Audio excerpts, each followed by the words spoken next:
One of the very few moments where my eyebrows are actually on fleek. A few nights ago, I had a dream that I would consider a nightmare. It wasn't your gory, bloody, scene straight out of like Friday the 13th kind of nightmare. But it was pretty profound, actually. I think the dream that I had a few nights ago was one of those times where God just kind of nudged me and say, Lexi, let's talk about this. I know what's weighing on your heart. Let's talk about it. I'm not a fan of anything that's undead. Vampires, zombies, werewolves, right? I'm not a fan of them at all. Don't think about them. Don't want to think about them. I didn't watch any horror movies. In fact, it's been like years and years and years since I've watched a horror film, let alone one with a werewolf in. Okay. So what I do remember is that we were in a hotel lobby, and it was one of those hotel lobbies that had the revolving door. And then there was quite a few people in the hotel lobby. And all of a sudden someone said that there was a werewolf coming. And all of a sudden, this hideous, monstrous, like werewolf came out of the revolving door, claws its way into the lobby. These two girls, along with myself, we go into the elevator. And I remember the elevator being padded. You know how like when people move and stuff, they pad the elevators? They put like the cloth so that the elevator doesn't get scratched.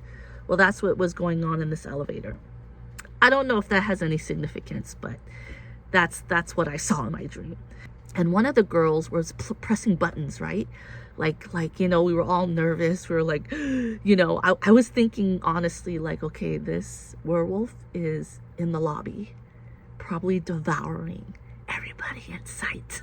And I'm so glad that myself and these two other ladies are in the elevator and we're just going up the elevator, right? Because there's nowhere else to go. So I distinctively remember she pressed the 10th floor. And I don't really quite know the significance of 10th floors, although in my old apartment, I lived on the 10th floor. And then when the elevator door opened, it just led into this kitchen, just like a one-story home, but the elevator led into the kitchen. And then so all three of us, these two girls and myself, we went to the kitchen. And I thought it was odd that we didn't get off at a particular room or, level. It was a kitchen at a home. This home belonged to one of the girls. One girl looked kind of Filipino-ish. The other girl looked Asian. The home belonged to the Asian girl. We felt that the werewolf was coming after us. So we were trapped essentially in this kitchen that belonged apparently to this Asian girl. So myself and the Filipino girl were trying to get out of the kitchen. And because it was like a one-story home, we were trying to escape into the parking lot. The Filipino girl had a car waiting. It was her car. There was a sink and there's this huge like window. Had a lot of pots and pans and like plants in front of it. So I remember taking the pots and pans, throwing them aside and trying to open this window. And then the Filipino girl was helping me. So we were, both like trying to escape. The Asian girl could care less. She was like chilling in her kitchen. So I climbed out and then the Filipino girl climbed out. The Asian girls decided to stay behind. We got in the car and then we saw the werewolf at the front door of this house. The Filipino girl was in the driver's seat. It was weird because we saw the werewolf and he looked really mad, ravenous, like whatever a werewolf does. And then I saw the Asian girl by the window and she just stood there.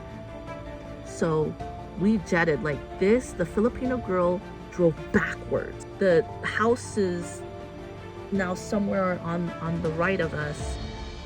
We're on the road. It looked like a dirt road almost.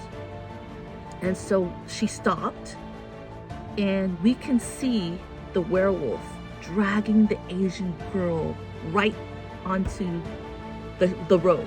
Both of us, like, we were looking at this spectacle, this girl fighting for her dear life in the clutches of this hideous beast, and it was like horrific.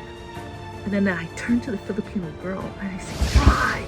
I kid you not, she was frozen. She could not move. It was like she was stunned like a deer in headlights. She was frozen in time. And so I shook her violently, because she's the only one who can get us out of there. I shook her violently. Go! Turn on the, turn on the engine, go! Here's the ironic part. I grab her and I take a big bite out of her cheek. Like, I literally clenched my jaw right into her cheek. Wake up, snap out of it! And I bit her. Like, that's so ironic. I think that was ironic. Would I have had done that in real life? I probably would. I just bit her so that she could feel it. She finally woke up when that happened. I wake up. I'm so groggy. I'm so tired. I open up my eyes, forcefully open up my eyes. And I feel my eyes getting heavier and about ready to go back to sleep. And then I keep myself up and I force my eyes up, because that's not a scene that I want to slip back into. And I've been known to slip back into dreams like that.